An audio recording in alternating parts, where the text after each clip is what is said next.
Welcome everybody. This interview is with Peter Templar out of Mackay MMA. Now, he recently competed in the co-main event of Eternal MMA 75 in the Gold Coast against Lachlan Deadshot Stitt. You might remember Lachlan in some of our previous interviews. He was one of the hardest guy to match in Australian MMA, as dubbed by Eternal promoter Cam O'Neill. And Peter Templar stepped up and took the fight. Not only did he take the fight, he won the fight in round one with a rear naked choke. Now, we talked to Peter Templar all about that performance, what's next, and why he got into MMA, all that sort of stuff. So stick around, keep listening. Ladies and gentlemen, Peter Templar. Fresh off a victory in the co-main event, Eternal MMA 75 over Deadshot.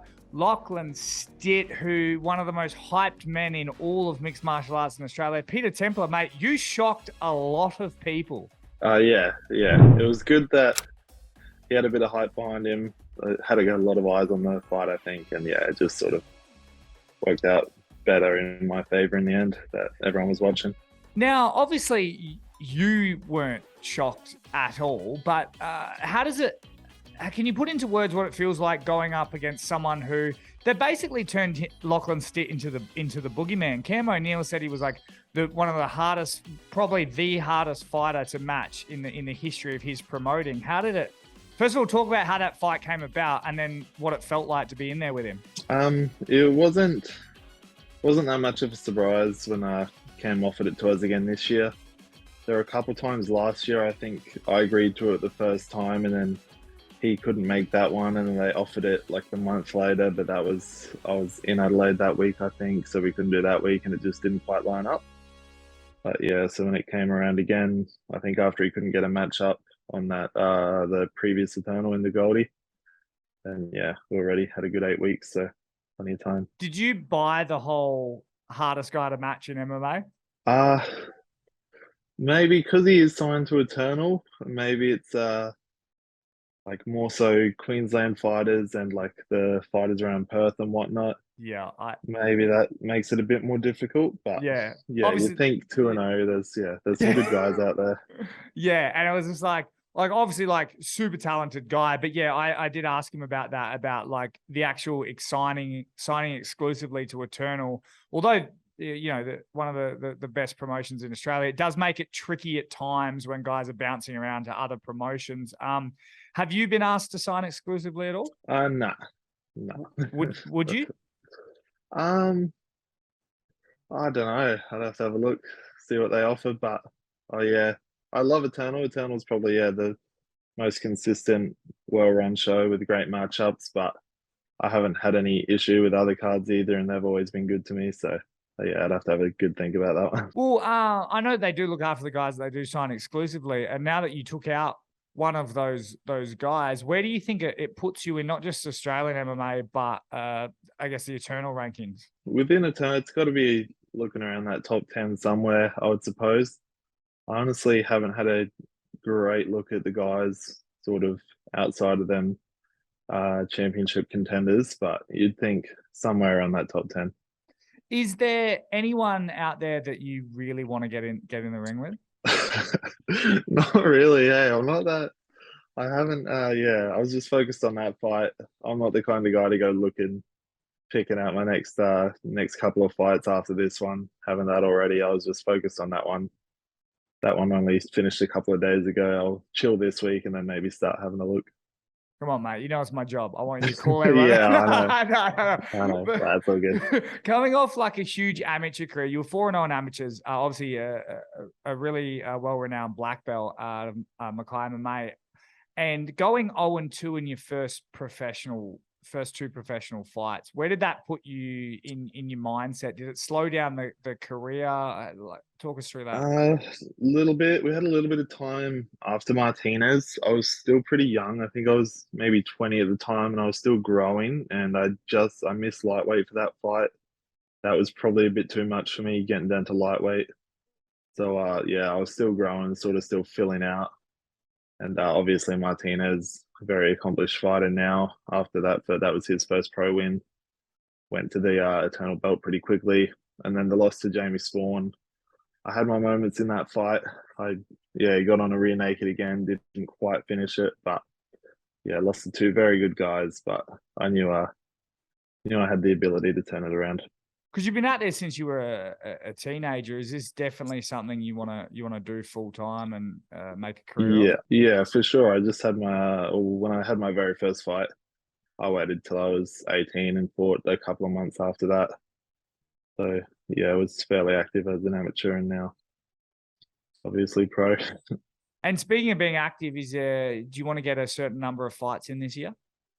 Yeah, I would like. We had a lot of trouble getting even just a match up last year. I was trying to get a couple in last year, and nothing ended up working out. There were a couple of offers we got, but there was 1 week I was in Adelaide that I couldn't do, and then the other offer was like the week after Pan Pac, so I'd only been doing jiu-jitsu.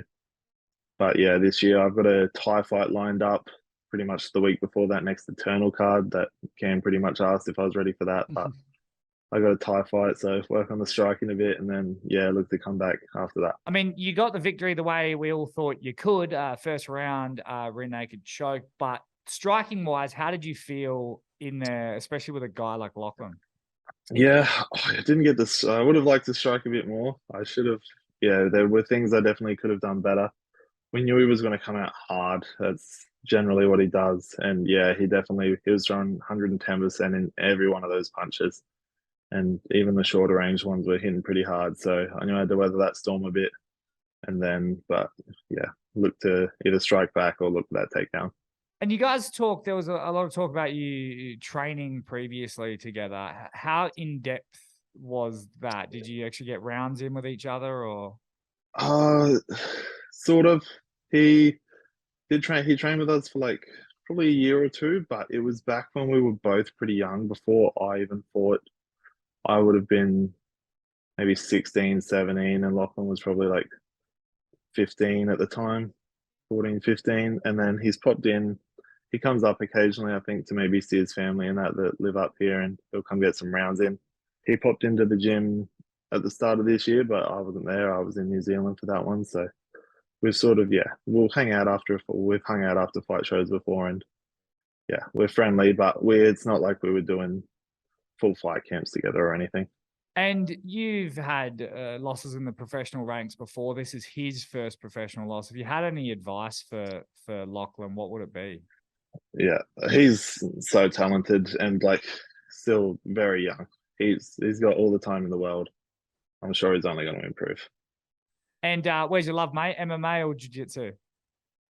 Me, I've always been MMA. I was somewhat decent at jiu-jitsu, but I've always been an MMA guy. So yeah, I like to compete still in jiu-jitsu, but yeah, MMA for sure. And what does it feel like putting like Mackay MMA on your back and taking it to the heights of Australia? Yeah, it's pretty cool just being like out of a smaller town when you see like obviously Lockie moved to Sydney, he's training with Caleb Wright, that was the champion. He's training with like Rob Whittaker and these big guys. And yeah, fighting out of Mackay with a couple of amateurs doing some hard rounds. But I've got a lot of people here that help me that have experience, even if they're not quite at that level, but that will give me heaps of their time and really help me out to get there. I was gonna say, what is your plan in the long run? Because I mean, you've got guys like Jesse Medina who have trained their whole career out of Mildura, even Jamie Malaki out of the Central Coast, like didn't move to like a bigger place like Sydney or anything like that. Do you plan on staying in Mackay your whole career? Uh, it's a bit up in the air at the moment. I was sort of looking to move to Brizzy maybe at the start of last year, but now with some new jobs and whatnot, I'll probably be here for a little bit longer. So we'll sort of see where it goes. Nothing too set in stone at the moment. Is there any gyms that you guys are connected to in Brisbane? Not any gyms so much. We had a guy up here, Dan Mulder, who's my main striking coach. He's on the Gold Coast. So before this camp, I went down with him for like a week, and I'll go down pretty often. I'll train with him, and he knows the guys that are Strike Force. They're just a Muay Thai gym, and a few other really good guys down the Gold Coast. So I'll go get some rounds in with them to mix it up a little bit.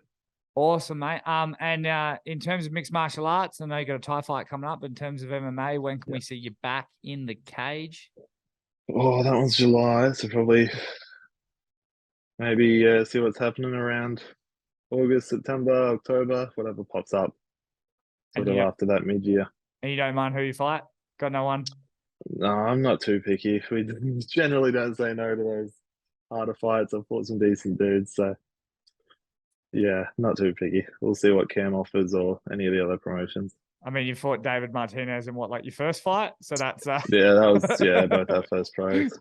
a former Eternal lightweight champion. I guess that Yeah, that throws that in there. And then you took on the hardest man to match in Australian MMA. Words by the Eternal CEO. So that's intriguing in itself, mate. So we're very excited to see you in your next bout. If anyone wants to find you, where can they find you on Instagram? Peter underscore T98. Beautiful. And mate, finally, before I let you go, it's kind of a question I ask everyone. After it's all said and done, how does Peter Templar want to be remembered in mixed martial arts? Well, obviously, hopefully people remember my jiu-jitsu, but hopefully I had a couple of nice highlight knockouts under that one as well and get a bit of a mixed bag in there. Awesome, mate. Thank you so much. And it was a pleasure to watch you fight. And I can't wait to see you get back in there. You're a great fighter and even better bloke. Awesome. Thank you. Thanks, brother.